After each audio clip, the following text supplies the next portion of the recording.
Minsan sa isang buhay may darating na tao sa iyo na magpapakilig at magpapaligaya. Papa Dudut, itago niya na lang po pangalan kong Inday Gerald. Tubo po ako mas bate at doon ako lumaki at natuto rin akong tumayo sa sarili at maghanap buhay. Hanggang one time ay nagtrabaho ko sa Metro Manila para makipagsapalaran. 2016, nagtrabaho ko sa isang establishmento dyan sa may SM Aura. Masaya akong pumasok ng trabaho, Papa Dudut, hanggang isang araw, nakilala ko si Rex. Si Rex na nagbigay sa akin ng pansin. Nung nakita ko siya, Papa Dudut, ay naago yung tingin ko sa kanya at iba yung lukso ng pakiramdam ko. Masasabi ko yung feelings ko ay ngayon ko lang to naramdaman at ngayon ko lang tong naranasan itong kilig na to. Papa Dudut, alam kong mali kasi nasa trabaho ako at naghahanap buhay ako. Pero wala akong magawa kasi iba talaga si Rex. Almost 3 years din kami nagtrabaho ni Rex. One time nga, Papa Dudut, inaya ko siya manood ng sine para makabanding ko naman siya. Pero sa kasamaang palad ay iba yung narinig ko sa kanya. Bigla niyang nabanggit na isiset natin para kahit paano mas mapaghahandaan natin. Papa Dudut, natuwa ako sa sagot ni Rex pero medyo nahiya ako kasi nabanggit ko sa kanya at medyo nahiya rin ako sa sagot niya.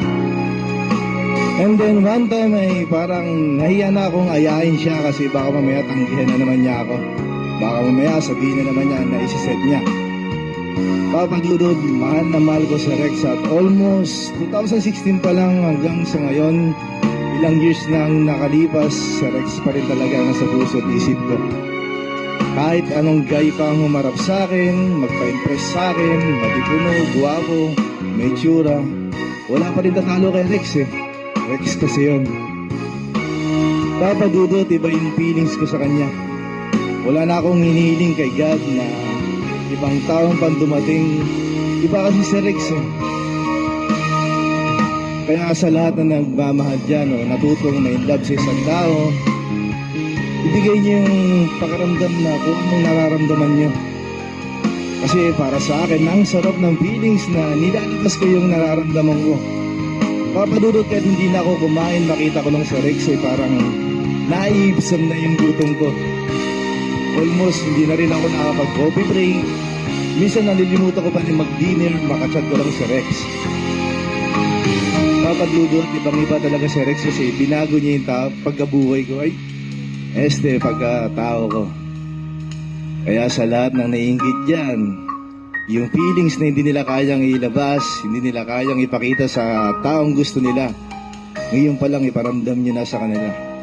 Baka one time, hindi mo na sila makasama. Salamat sa mga nakinig at nagtiyagang makinig sa kwento ko. Lubos na gumagalang, Inday Gerald.